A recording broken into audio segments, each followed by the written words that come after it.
Welcome back. Police said on Sunday that a woman was injured when officers shot a pit bull and the bullet ricocheted off the dog and hit the female in the upper body. Police reported that they were attempting to execute a search warrant at a home on Park Court Street in Sunset Park shortly before noon. As officers entered the property, the pit bull reportedly attempted to attack them, and in fear of their safety, they were forced to shoot the dog. At last reports, the woman was in hospital, listed in serious but stable condition.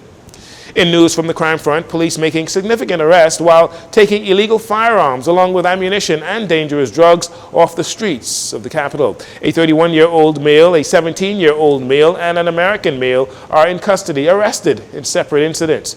In the first incident, the 31-year-old of Rosedale Street was arrested after he was allegedly found in possession of an unlicensed assault rifle and nearly 30 rounds of ammunition on Friday. Police say shortly before 2 p.m., officers from the Anti-Gang and Firearms Task Force, along with officers from Operation Ceasefire, acting on intelligence, executed a search warrant on the suspect's home located north of Apple Street off Wolf Road, where the items were discovered and subsequently confiscated. As for the juvenile male, his attempts to evade police was unsuccessful, and he was arrested on Thursday after he was allegedly found in possession of 2 high-powered weapons with ammunition and a quantity of suspected marijuana. Around 11 p.m. on Thursday, officers attached to the Southwestern Division operational team were on routine patrol, saturation patrols on Montgomery Avenue in the Millers Heights area when they observed a group of males acting in a suspicious manner. The group of males, upon seeing the officers, fled the area on foot, which resulted in a short pursuit and the juvenile male being apprehended and the weapons confiscated. Police are aggressively in search of the remaining males as well. Investigations into these matters continue. Meanwhile, an American man was arrested in Grand Bahama on Thursday after an illegal firearm and ammunition were discovered following a search of a vessel. A 38-year-old resident of Key West, Florida, is in police custody, assisting police with their investigation. According to reports, officers attached to the Grand Bahama Marine Support Unit conducted a search of a vessel owned by the suspect, who was found in possession of an unlicensed firearm and ammunition shortly before 7 p.m. in the area of Juniper Lane and Coral Drive. Investigations are continuing into that matter as well.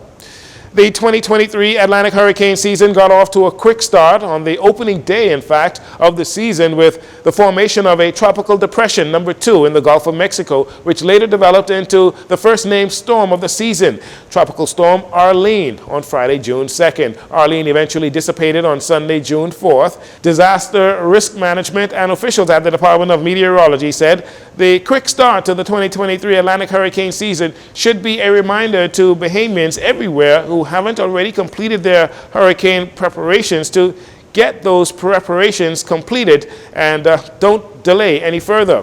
Disaster risk managers and planners across the country have been doing and will continue to do their part to ensure a state of readiness. This includes the recent observance of Disaster Preparedness Month, which was in May, that concluded with an exhibition at Arawak Key, during which Governor General Sir Cornelius A. Smith, pictured here, he delivered the opening address and toured the more than 30 booths on display. Individual families and communities, you are being reminded that you have a role to play in disaster preparedness in order to save lives, reduce property loss and damage. Last Wednesday, Governor General Sir Cornelius A. Smith administered the oath of allegiance, oath of office, and presentation of instruments to Mrs. Helen Almorales Jones as acting vice president of the Industrial Tribunal during a swearing-in ceremony at the office of the Governor General. The Bahamas Industrial Tribunal provides a quick and economical judicial forum for deciding employment and trade union disputes in essential and non-essential services in the Bahamas. The Industrial Tribunal became operational in February of 1997 with 2 locations, one on New Providence and the other on Grand Bahama. And finally, BTC continued with the launch of its new corporate identity and redesign of its logo. Fiber Fest happened this past Saturday at Winton Park as BTC also kicked off its neighborhood program promoting fiber internet connection, which is made possible thanks to the switch to using fiber optic cables. Jcn spoke with Senior Manager of Marketing at BTC, Carol Barnett, who shared more on the initiative. This is an area that we have not campus in a long time. And so we wanted to set up something very big here this week. We've just launched a new attitude in terms of how, the customer experience, how we service our customers. We do have fiber fast speeds in the Bahamas, and in Providence and Grand Bahama, we're 80% coverage. And so that's something that we want to tout and let people know. And so persons have the opportunity to sign up here today for fiber fast speed. Our technicians will make the arrangements so that the technicians can actually install. If they can't install it this weekend, surely they will install as early as Monday. But we want the canvassing the neighborhoods, and as our sales teams are canvassing the neighborhoods, they're actually providing a full treat for residents who are in the eastern end of New Providence. So they get themselves an ice cream or something like that, just to say thank you. And then of course we want to engage potential customers to advise them that we do have fiber in this area. Local Bahamian businesses, big and small, were on display at the Fiber Fest, and Miss Barnett, she explained why local businesses, their representation is important to BCC. We also have persons who see their fruit, vegetables, we have local business persons. We support our small businesses at BCC. So you see all of these business persons here just displaying their products and services there with BCC customers. And that's one of the great things about us. We try to involve everybody in what we're doing here. And this is why we have our small business customers. These are our customers who are subscribed to BTC products and services. And so what we do as a way to give back and support our customers is when we host these neighborhood events, we ensure that we bring them along so they're able to display their products and services. And the persons who are attending have the opportunity to see what's new in the market, what are the products and services that these companies are offering. And then of course it builds into a long-term relationship.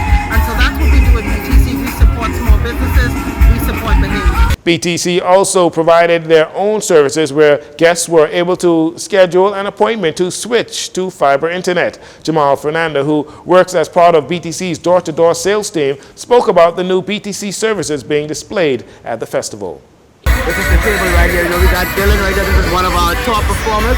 So once you come here, you got to bring your driver's license, you can bring your passport, or you can bring your NIB. Once you get it validated by straight here on the team, we're going to get you guys straightened out. We can sign you up.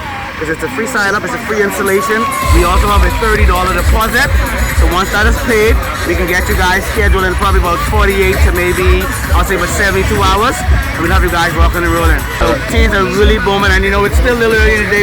I think it's just about 1 o'clock. So we're looking forward to more persons coming out. It's going to be a fun-filled day. We got the boxing, the rush hour. We have all those things coming out. So I hope it gets really, really exciting later on today. According to BTC, fiber internet offers higher speeds compared to copper internet, allowing for faster and more reliable data transfer and the ability to handle higher volumes of data simultaneously. And that'll do it for your JCN Evening News. Once again, I'm Jareno Saunders. Thanks so much for joining us. This segment of the news has been brought to you by Sun Oil Limited.